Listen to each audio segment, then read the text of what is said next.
Hello and welcome to my channel. So today's video is going to be a Scottish royal murder mystery, and that is the murder of Lord Darnley, the husband of Mary Queen of Scots. Did Mary have anything to do with her husband's murder? Mary was born around the 7th or 8th of December 1542 in Linlithgow Palace, Scotland. Her parents were King James V of Scotland and Mary of Guise. Mary's father died on the 14th of December 1542, so Mary became Queen of Scotland when she was only 6 days old. When Mary was 5 years old, she was sent to live at the French court. This was partly to protect her from King Henry VIII of England, who was trying to seize her so she could marry his son Edward, and also partly because she was betrothed to the French Dauphin Francis. Francis and Mary became King and Queen of France in 1559 after the death of King Henry II of France. Francis died on the 5th of December 1560, so Mary returned to Scotland, which had been ruled by regents during her absence. Back in Scotland, Mary decided she was going to marry again and she was going to choose her own husband. So she chose Henry Stuart, Lord Darnley, to be her husband. Now, Mary and Darnley were actually cousins. Margaret Tudor, who was the elder sister of King Henry VIII of England, who had married King James IV of Scotland, was actually both of theirs grandmother. So Mary was descended through Margaret's first marriage to King James IV of Scotland, where Darnley was descended through Margaret's second marriage to Archibald Douglas, the 6th Earl of Angus. Darnley was born in 1546 and he was actually an English citizen. Now, Margaret and Darnley's marriage was actually a kind of powerful one because, like Mary, Darnley also had a claim to the English throne through their grandmother Margaret. So Darnley was not actually a very nice man. He was vain, arrogant and unreliable, and he used to drink a lot, and when he did drink he used to get violent. He used to visit prostitutes regularly, and he also may have had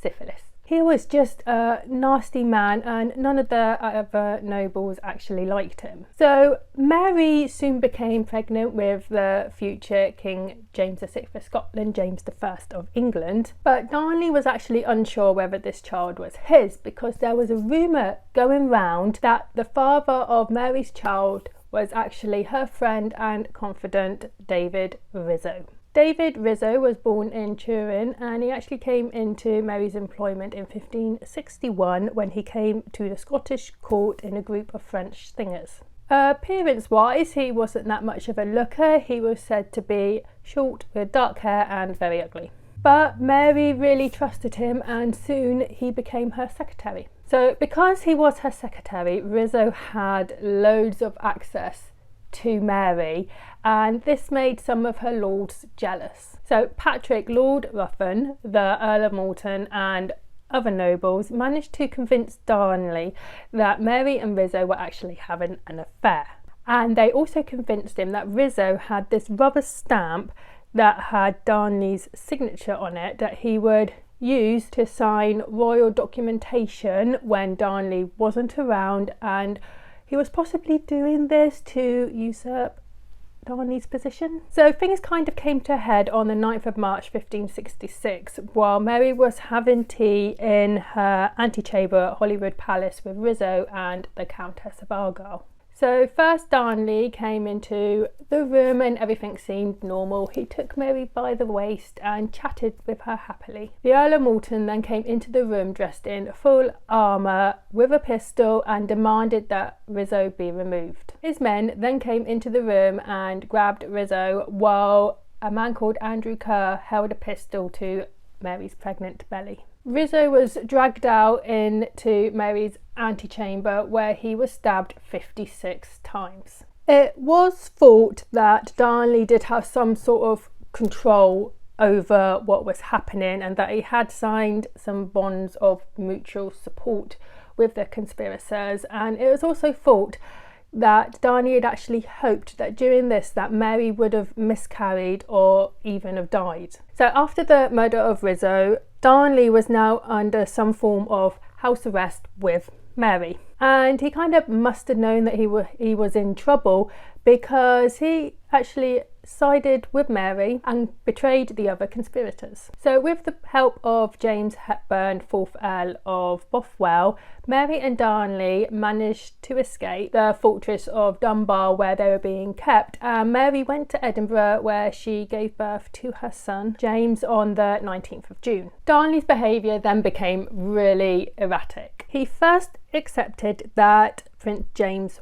was his son, but then he said that James wasn't his son. He also said that he was a Protestant, but he would attend Catholic Mass. And he said he was going to go into exile in Europe, but then he wrote to the Pope and some Catholic monarchs in Europe asking for support against Mary. It kind of got to a point where you couldn't actually trust Darnley at all. By this point, Mary did not like Darnley. She hated the sight of him. And in November 1566, Mary had a meeting with her counsellor, Craig Miller.